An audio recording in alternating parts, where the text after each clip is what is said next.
અસાણા ગામે મેલડી માતાની પહેલી બોલી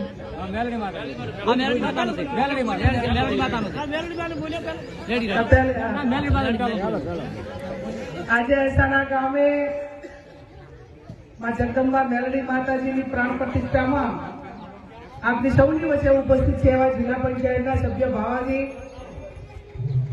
અભુજી, કાકજીજી, આમંત્રિત સૌ મહેમાનો, ગામના સૌ વરિષ્ઠ આગેવાનો જેને મારું સ્વાગત કર્યું એવા બધા જ આગેવાનો, આપ સૌ વડીલો, યુવાન ભાઈઓ અને બહેનો, સૌ પ્રથમ તો સમગ્ર અસાણિયા પરિવાર આયોજિત છે ને, પુરાબા પરિવાર હમણાં મહેમાન કહેતા હતા કે અમે આહાણી આપણે કાકરવાથી અને બુમાનું ત્યાં ઉજવી આજુબાજુના ગામોમાંથી પણ જે પરિવારના કુટુંબના જે કુટુંબીજનો છે એને પણ બોલાવ્યા છે. સૌ રાધનપુરના પણ છે.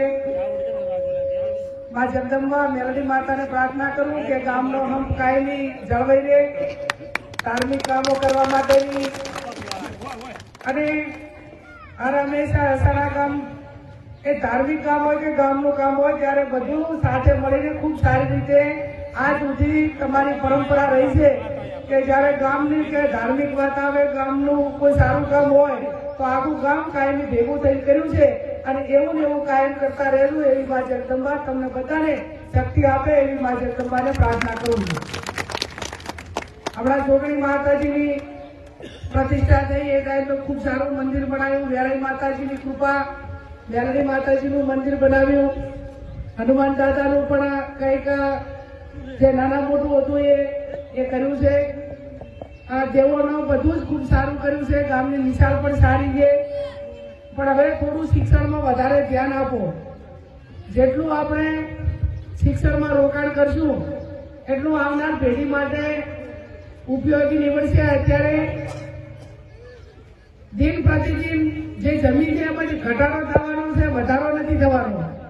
ઘટાડો 2-3 રીતે થવાનો છે. એક તો પરિવારોની સંખ્યા વધે એટલે ભાગ પડતા જમીનો ઘટાડો થાય અને બીજું જેટલું આ જમીન છે એમાં ઉદ્યોગો આવે કે બાંધકામ થાય પણ એ રીતે પણ જમીન દિન પ્રતિદિન ઓછી થતી જાય. તો આપણે આવનાર સમયની અંદર બીજાની જેમ આપણે ટકી રહેવા માટે કરીને માત્ર ખેતી કે પશુપાલન નહીં પણ નાના મોટો ધંધો રોજગાર, નાના મોટી નોકરી અને ક્યાંક બહાર જવું પડે તો બહાર જઈને પણ એક સારી રીતે જે બીજાના હરોળમાં આપણે રહેવા માટે પ્રયત્નો કરીએ.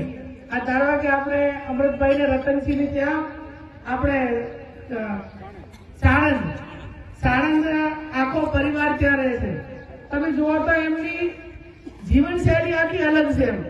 આ કદાચ જયારે પ્રસંગો કરવા માટે આવતા હશે એ ટાઈમે તમને એમ લાગતું છે કે આ વર્ષો પહેલા મજૂરી કરીને બહાર ગયા તો આટલું કમાણા અને આવું સારી રીતે પ્રસંગોમાં કે બધે આવીને સારી રીતે હાજરી આપીને કંઈક આપણા કરતા અલગ કર્યું કે નથી કર્યું? કંઈક અલગ કર્યું અને પગ ઉપર કર્યું, દમ ઉપર કર્યું, મજૂરી કરીને કર્યું.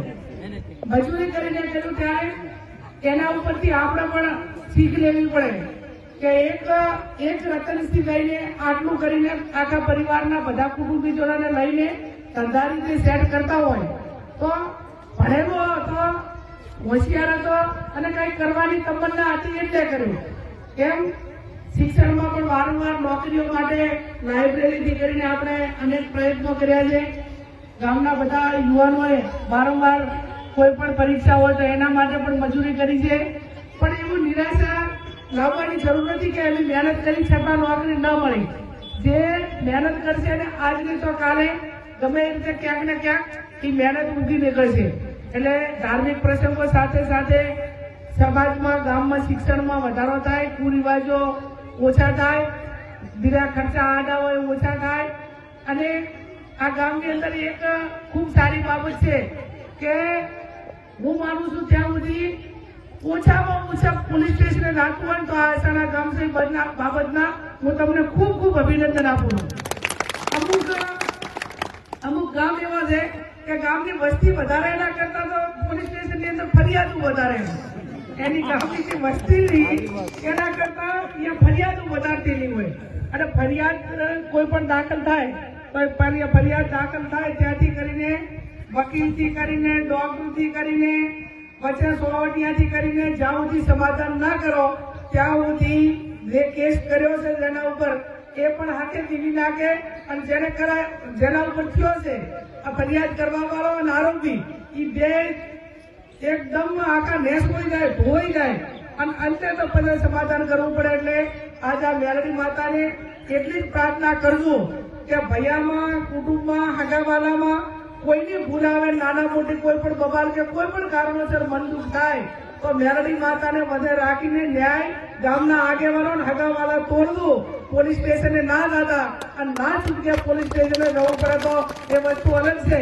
પણ જે ન્યાય તમે ભાઈ કરશો હગાવાલા કરશો એવો પોલીસ સ્ટેશન ન્યાય નહીં કરે અને હું તો માતાજીને પ્રાર્થના કરું છું ક્યારેય કોઈના પણ ઊંચા મન પણ ક્યારેય ના થાય અને આ જે તમારી ભાવના છે એની ભાવના કાયમી અસાના ગામની હચવાઈ રહે એવી માં જગદંબા મેલડી માતાને પ્રાર્થના કરું બધે ખૂબ મારું સ્વાગત કર્યું અને અસાણા તો મારું તો હું તો પિયર કરું છું કાયમ અસાણામાં ઘરો ઘર મને આમ એટલું કોઈ પણ કામની અંદર કોઈ પણ બોલવા અસાણાની વાત હોય તો પછી ગમે અને હાજ હોય આજ સુધી અસાણાના કોઈ કામ માટે મેં ક્યારેય એમ નથી કીધું કે ક્યારેક હજી પછી કરશું એવો શબ્દ ક્યારેય મારા મોઢે આવ્યો નથી કેમ કે લાગણીઓ એક એકાબીજાની લાગણી પ્રેમ સ્નેહને એમાં કોઈ